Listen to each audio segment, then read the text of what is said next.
Využitím nášho portálu viete získať veľa nových informácií a podnetov, ktoré budete vedieť efektívne implementovať do vašej praxe. Vieme, že súčasná situácia pedagógov nie je ľahká, ale rovnako sú na tom asi aj deti a žiaci. Potrebujú sa vzdelávať, ale potrebujú nové prístupy. A práve tieto vám náš produkt prináša. Heslo, ktoré sme si zvolili, sa nesie v duchu výroku Jana Amosa Komenského: učitelia by mali menej učiť a žiaci viac vedieť. Je to výhra vtedy na obidvoch stranách. Učitelia vedia, čo majú robiť, len možno nemajú adekvátne prístupy alebo adekvátne možnosti a veríme, že sa táto doba zmení a práve my ponúkame nové možnosti, nové ponuky, ktoré budete vedieť využiť. Ako je to vlastne v dnešnej dobe? Akú pozíciu má pedagóg? Musí všetko stihnúť za 45 minút. Musia byť spokojní žiaci, musia byť spokojní kolegovia, musia byť spokojní rodičia. Veľký dôraz kladieme na výkon. Žiaci musia dosahovať výborné výsledky, aby bola spokojnosť aj v oblasti monitoringu, takisto aby sa dostali na stredné školy. Ale uniká nám podstata, že nie výkon je podstatný, ale to, aby sme sa cítili dobre v tom, čo ovládame a aby sme si vedeli určiť svoje priority a svoje budúce poslanie, pretože to nás potom identifikuje, kadiaľ máme ďalej ísť a žiaci sa oveľa lepšie potom vedia orientovať v oblastiach, ktoré sú im blízke. Zvládnuť toto všetko musí byť veľmi náročné. Myslím si, že každý pedagóg si potom trochu búcha hlavu o stenu, či má naozaj dobrú prácu. Ja som mnoho rokov pracovala ako psychológ v Centre pedagogicko-psychologického poradenstva a naozaj mám bohaté skúsenosti s tým, že rodičia v tej najlepšej viere chcú, aby ich deti sa dobre učili, aby boli dobré vo všetkých predmetoch a rovnakú požiadavku majú možno aj mnohí pedagógovia. Ale vieme, že to nie je možné. Každé dieťa má svoje limity, má svoje rezervy, ale má aj oblasti, v ktorých je jedinečné.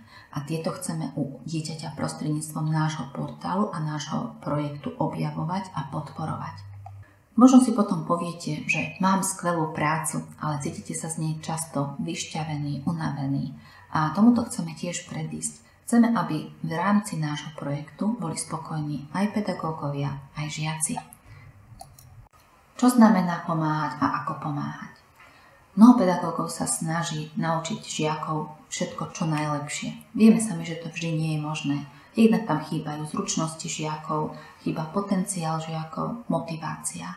Ako teda učiť tak, aby žiaci boli motivovaní? Musíme im ponúkať niečo, čo ich naozaj zaujme. A v našich aktivitách sa zameriavame práve na rôznorodosť. A veríme, že žiaci sami nájdú to, čo ich osloví, tým pádom pedagóg nebude musieť na nich tlačiť, nebude musieť tlačiť žiakov do výkonu, pretože budú sami vnútorne motivovaní. Aká je tu nová rola pedagóga? Nemusíte hodnotiť, čo si myslím, že bude veľmi podporné nielen pre vás, ale aj pre deti. Nemusíte sa zameriavať na výkon, stačí dieťa iba pozorovať a podporovať ho v tom, čo je dobré. Nemusíte posudzovať, ako to robí, prečo to robí. Na to je tu dieťa. Ono samé dokáže posúdiť, čo ho baví a čo nie. A podporujete tým veľmi samostatnosť žiaka.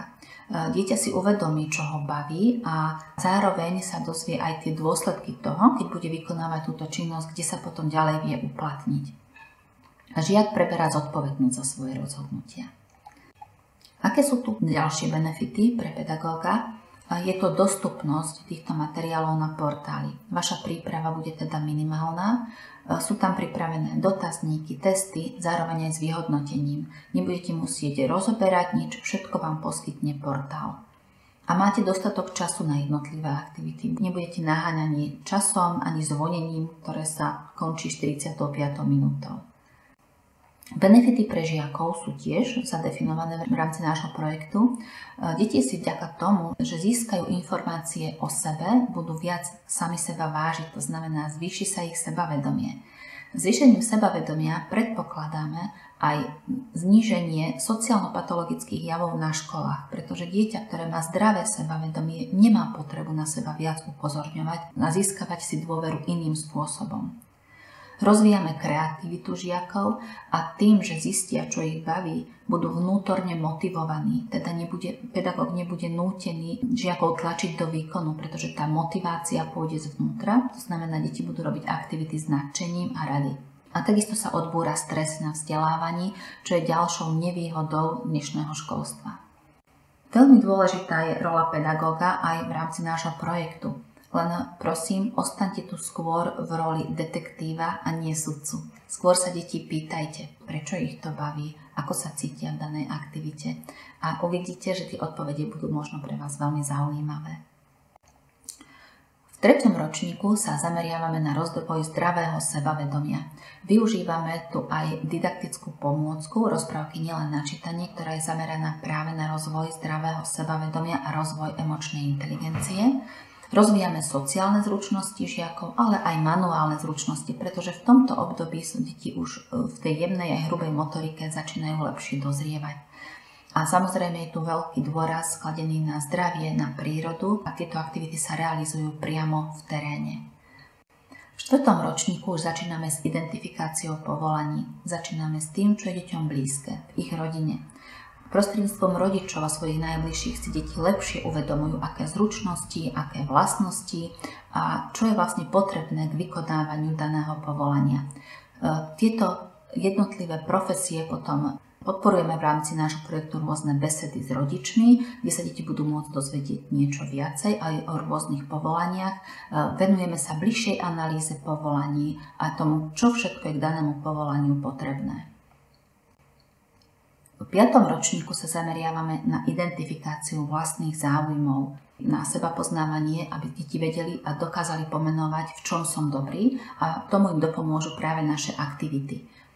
Tieto aktivity sú značne tvorivé, pretože deti potrebujú tvorivosť, je to súčasťou nášho života a vieme, že bez flexibility by to bolo naozaj ťažké. Takže podporujeme tvorivosť, kreativitu žiakov a identifikujeme povolania, ktoré sú kompatibilné s tým, čo nás baví.